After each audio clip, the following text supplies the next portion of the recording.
विरोधका लागि विरोध हुन्। मैले फेसबुक पनि हेरेको छु, बेचेर खाए। अरू मात्र होइन, मलाई कुनै राज्यसँग कुरा होइन, म अदालतले फैसला गरेको आधारमा निर्णय गर्यो। केपी ओलीका मान्छेले भूमाफियासँग खाए भन्ने पनि हेरेको छु। प्रतिवेदन त 11वटा प्रतिवेदनहरू आइसकेका छन्। कुनै प्रतिवेदन पनि नेपाल सरकारले स्वीकार गरेको थिएन।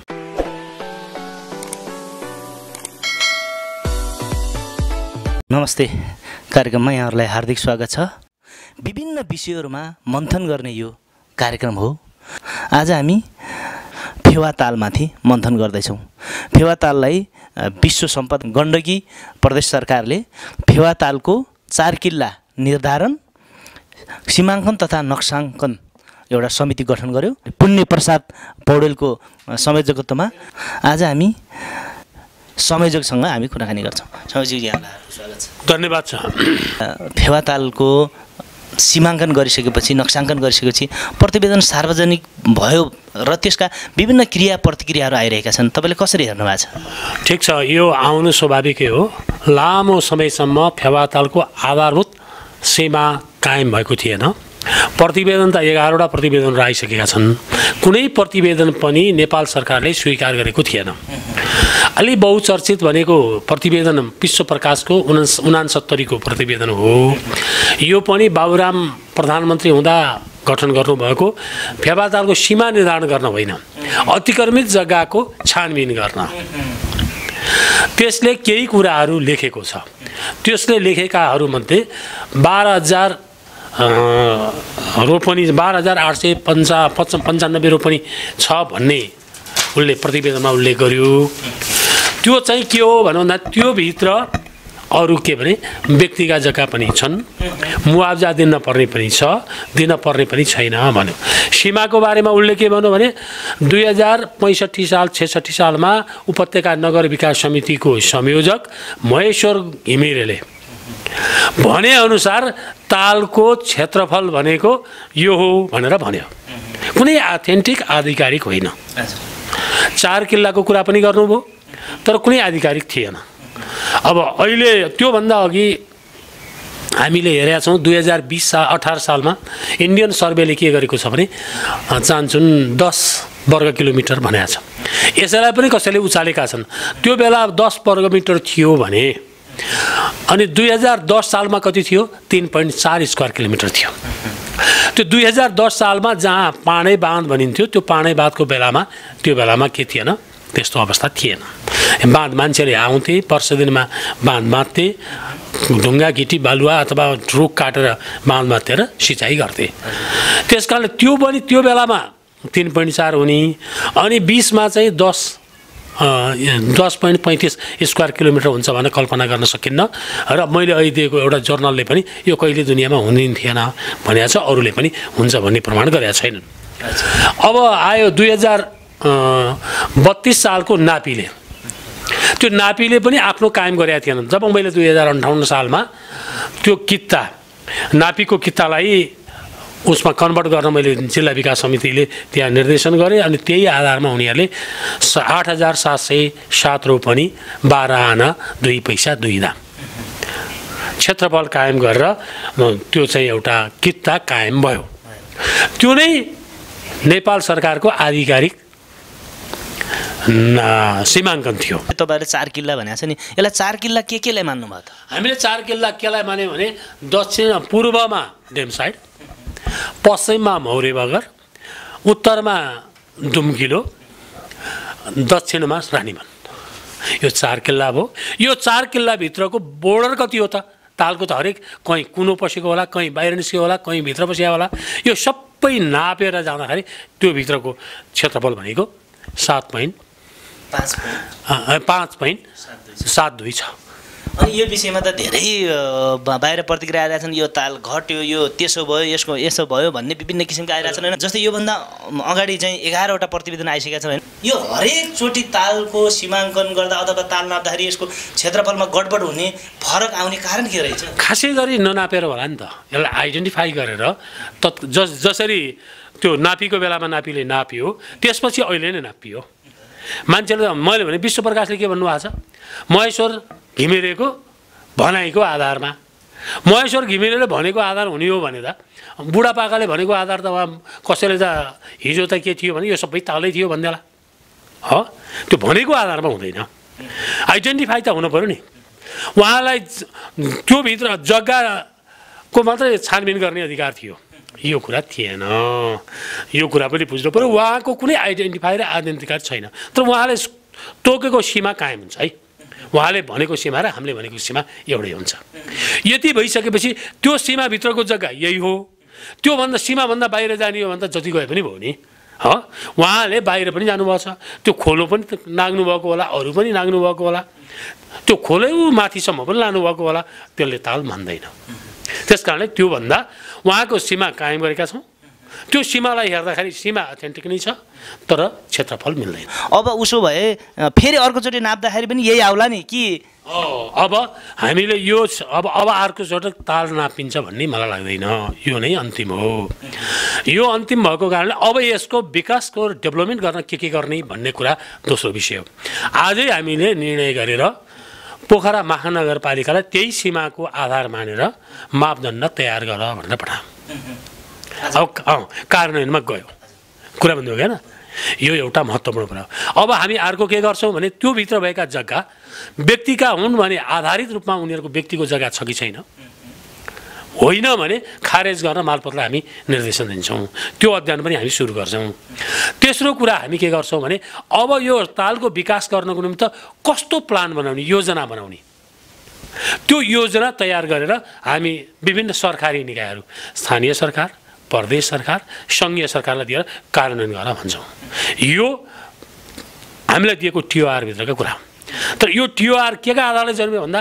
सर्वोच्च अदालतको फैसलाको आधारले हो त्यसकारणले हामी यो पुरा कार्यान्वयन गर्छौँ र कार्यान्वयन हुन्छ यो फैसला कार्यान्वयनकै एउटा प्रक्रिया पनि हो तालको सीमाङ्कन निर्धारण गर्नु फैसला कार्यान्वयनको सुरुवात पनि हो हैन भनेपछि अब तपाईँले एकदमै महत्त्व दिएर हैन एउटा चाहिँ सरकारी स्तरबाट त्यो गठन भइसकेपछि त्यो अनुसारको अध्ययन अनुसन्धान गरेर यो गर्नुभएको छ अब भनेपछि 12औं भन्दा अगाडि अब चाहिँ सम्भवतः फेवाता नापिन्न भने तपाईँको दाबी प्रतिवेदन आउलान् तर सरकारी नापी भएको हैन सीमा तोकिएको यो भन्दा अर्को आउँदैन के कारणले चाहिँ यो यति धेरै अथेन्टिक हो भन्नुहुन्छ तपाईँ यो अथेन्टिक अब अर्को बनाउने कि अर्को ताल खन्न जान पर्यो त्योभन्दा माथि अर्को ताल बनाउनु पर्यो कि त्यो जग्गालाई पनि फेरि अरू जग्गा लिएर ताल बढाउनु पर्यो त्यस्तो अवस्था आयो भने तालको स्वरूप आकार बढ्ला वा पुरिएर सकियो भने ताल घट्ला तर यसैलाई विकास गर्दै जाने हो भने यो ताल घट्दैन विकास गर्नु पर्यो यसैलाई अगाडि लानु पर्यो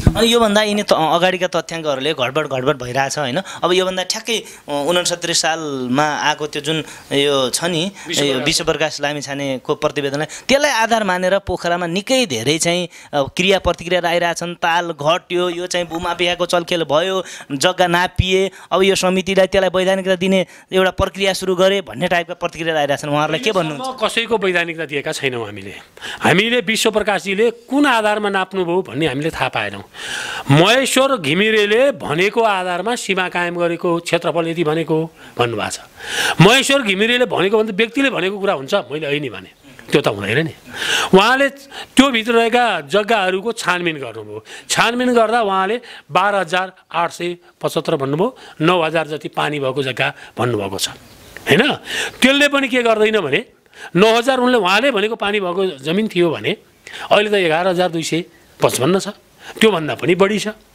अनि उहाँले जग्गा कसका दर्ता भएका छन् छैनन् भनेर छुट्याउनु भएन तर दिन पर्ने मुआवजा दिन पर्ने कति दिन नपर्ने भनेर छुट्याउनु भएको छ के कारणले नदिने भन्ने पनि छुट्याउनु भएको छैन कारण त चाहियो नि तपाईँको जग्गा तपाईँलाई मुआवजा नदिने भन्ने आधार त चाहियो नि त्यो कानुनी आधार पनि छैन त्यो एउटा प्रतिवेदन बुझाउनु भएको छ त्यो हामीलाई अध्ययन गर्ने पनि एउटा स्रोत त बन्यो तर सबै त्यो अथेन्टिक होइन अब अनि यो आइसकेपछि यो भित्र तपाईँले जसरी यो क्षेत्रफल दिनुभएको छ नि यो भित्र कसैका जग्गा पर्ने अथवा नपर्ने भन्ने त्यस्तो केही छ यो भित्र पनि जग्गा पर्छन् दुई प्रकारकै जग्गा छन् एउटा पुर्ख्यौली जग्गा पनि त्यो भित्र पर्छ एउटा दूषित तरिकाले दर्ता गरेका जग्गा नि पर्छन् दूषित भनेको खराब तरिकाले पुरानो नभइकन एउटा टेक्निकली हुन्छ नि अब कसैले भूमाफिया के भन्ने हो ती दुईटै कुरा छुट्याउँछौँ हामी छुट्याएपछि जुन खराब छन् त्यसलाई हामी खारेज गर्न मालपोत कास्कीलाई सिफारिस गर्छौँ। अनि मुआवजा दिनै पर्ने उनीहरूको पुरानोदेखि सबै कुरा भएको पाइयो भने नेपाल सरकारलाई मुआवजा दिन पनि हामी सिफारिस गर्छौँ। उसो भए यो क्षेत्रफलभित्र अहिले पनि दूषित र त्यस्ता केहीहरू देखिन्छन्, यो फाइनल प्रतिवेदन होइन, अब फेरि गर्दै गर्छौँ। अब अध्ययन हुँदैछ, यो एउटा पहिलो ड्राफ्ट हो। यो पहिला सीमाङ्कन कायम भयो, अरू त्यो भित्रका काम बाँकी छन्। अब सीमाङ्कनभित्र अब यो समितिले गर्ने काम के छ र यो कहिलेसम्म गर्ने हो? यो काम तीनटा कुरा भयो। एउटा, आजदेखि मापदण्ड तयार गर्न नगरपालिकालाई हामीले पत्र पठाइसक्यौँ, यो एउटा कार्यान्वयन भयो। दोस्रो कुरा, अब हामी बैठक बसेर दूषित जग्गा छानबिनको निम्ति एउटा उपसमिति गठन गऱ्यौँ। त्यो उपसमितिले अब त्यहाँभित्र कति किता छन्, ती किता कस्ता दर्ता छन् छैनन्, यो उहाँहरूले छानबिन गर्नुहुन्छ। हामी 5 सदस्यीय उपसमिति बनाएका छौँ। अर्को, हामीले योजना बनाउने, अब यो कस्तो यसलाई मोडिफिकेसन ब्युटिफिकेसन कसरी गर्ने, त्यो योजना बनाउनको निम्ति TOR बनाउने 3 जनाको हामीले उपसमिति गठन गरेका छौँ। त्यो उपसमितिले TOR बनाउँछ, यो समितिले छानबिन गर्छ, दूषित कति हुन् दूषित कति होइन भनेर छानबिन गर्छ। छानबिन गरिसकेपछि हाम्रो बैठकमा आउँछ, हामी धेरै छलफल गरेर त्यसलाई एउटा निष्कर्षमा पुग्छौँ र हाम्रो अबको म्याद भनेको 3 महिना हो। अब 3 महिनाभित्र त्यो काम सक्छौँ र हामी बल्ल पुरा प्रतिवेदन तयार गर्छौँ। अनि यो चाहिँ के कस्तो प्रकृतिको चाहिँ प्रविधिहरू प्रयोग गर्नुभयो र यो तपाईँहरूको सीमाङ्कनलाई मात्रै अब आधार मान्ने भन्ने हो? यो 3टा अहिले भने तपाईँले अहिले त्यसलाई फेरि दबाउनु खोज्नुभयो। पहिलो कुरा, हामीले फेवातालको 2038 को बाँधको हाइट 794.70 मिटर हाइट कायम छ। त्योसम्म पानी बन्द हुन्छ र त्यो लेभललाई ताल मान्ने एउटा आधार होइन। दोस्रो आधार भनेको धेरै पानी परेको भदौ साउन भदौमा धेरै पानी परेको बेला इमेज फोटोबाट खिचिएर ढाकेको जग्गा 2टा भए। तेस्रो कुरा भनेको हामीले ट्रोमोग्राफीबाट भूमिको चाहिँ भित्रको उसको कम्प्याक्टनेस कति छ अनि खुकुलोपन कति छ, त्यसलाई हेरेर खुकुलोपन भएको ठाउँ ताल थियो र पुरेर माटाले पुर्यो, जब बलियो कम्प्याक्ट थियो त्यो ठाउँमा ताल थिएन भन्ने प्रमाण गर्छ। त्यो एउटा।